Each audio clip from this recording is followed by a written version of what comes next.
بسم اللہ الرحمن الرحیم الحمد للہ رب العالمین والصلاة والسلام علی خیر خلقہ محمد وآلہ الطیبین الطاہرین واللعن الابدی علی اعدائہم اجمعین۔ محترم ناظرین و سامعین، حسب معمول آپ کی طرف سے آنے والے سوالات کے جوابات عرض کرنے سے پہلے ایک مسئلہ جو ابھی انہی آنے والے دنوں میں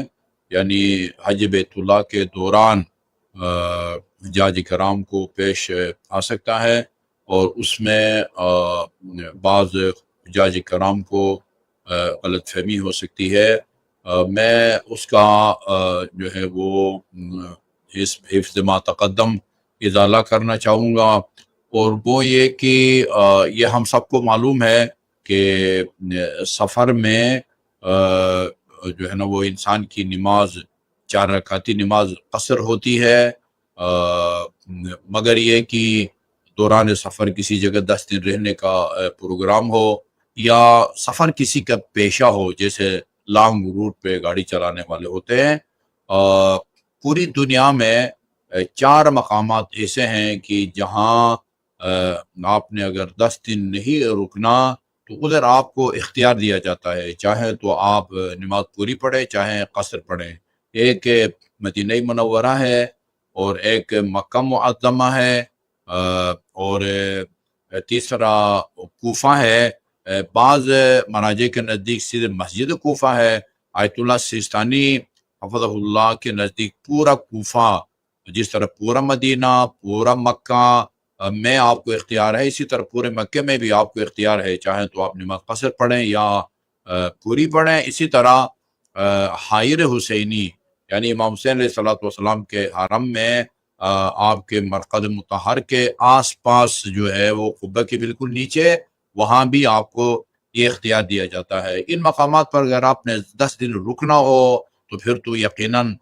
لازمی طور پر پوری پڑھیں گے، اور اگر 10 دن نہ رکنا ہو تو آپ کو اختیار دیا جاتا ہے۔ اب اس میں کیا فلسفہ ہے خدا بہتر جانتا ہے، بس روایات میں یہ آیا ہوا ہے، لہذا ہمارے تمام فقہا بالاتفاق ان کا فتویٰ یہی ہے کہ ان 4 مقامات کو آپ کو اختیار دیا جاتا ہے۔ اس غلط فہمی کو میں دور کرنا چاہتا ہوں، وہ یہ ہے کہ یہ جو اختیار دیا گیا ہے یہ ہم روزے کو اس پر قیاس نہیں کر سکتے۔ یہ اختیار آپ کو صرف وہ نماز کے بارے میں دیا گیا ہے، روزے کے بارے میں آپ کو یہ اختیار نہیں دیا گیا ہے۔ مثال کے طور پر اگر ایک آدمی رمضان مبارک میں عمرہ کے لیے جاتا ہے، ظاہر ہے جب وہ مکہ جائے گا تو مدینہ بھی جائے گا، اور اس کا قیام وہاں پر 10 دن سے کم ہے، تو وہ نماز پر قیاس کر کے روزہ نہیں رکھ سکتا۔ یہ نہیں کہہ سکتا کہ چونکہ مجھے نماز جو ہے قصر پڑھنے کی بھی اجازت ہے اور تمام پڑھنے کی بھی اجازت ہے، اسی طرح میں چاہوں تو روزہ رکھوں چاہے نہ رکھوں، بعد میں قضا رکھوں، ایسا نہیں ہے۔ روزہ اس کو وہ رکھ نہیں سکتا، روزہ وہ کھائے گا، افطار کرے گا اور بعد میں قضا بجا لائے گا، مگر یہ کہ وہاں اس کا 10 دن رہنے کا مکہ میں یا مدینے میں یا کوفہ میں 10 دن رہنے کا وہ ارادہ ہو۔ البتہ مدینہ منورہ کی ایک خصوصیت یہ ہے کہ آپ وہاں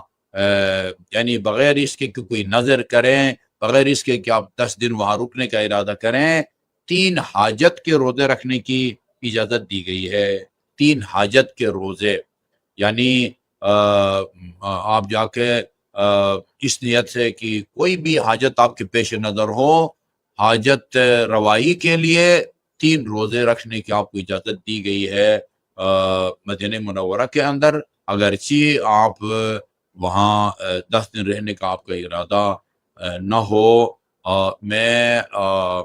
اس مسئلے کے اختتام پر ان تمام مومنین و مومنات کو مبارکباد پیش کروں گا جن کو اللہ تعالیٰ نے اس سال حج بیت اللہ کی سعادت جو ہے نا وہ بخشی ہے، اور اقبات مقدسہ کی زیارت کی، اور ہم سب سے ہم دعا کی بھی درخواست کریں گے۔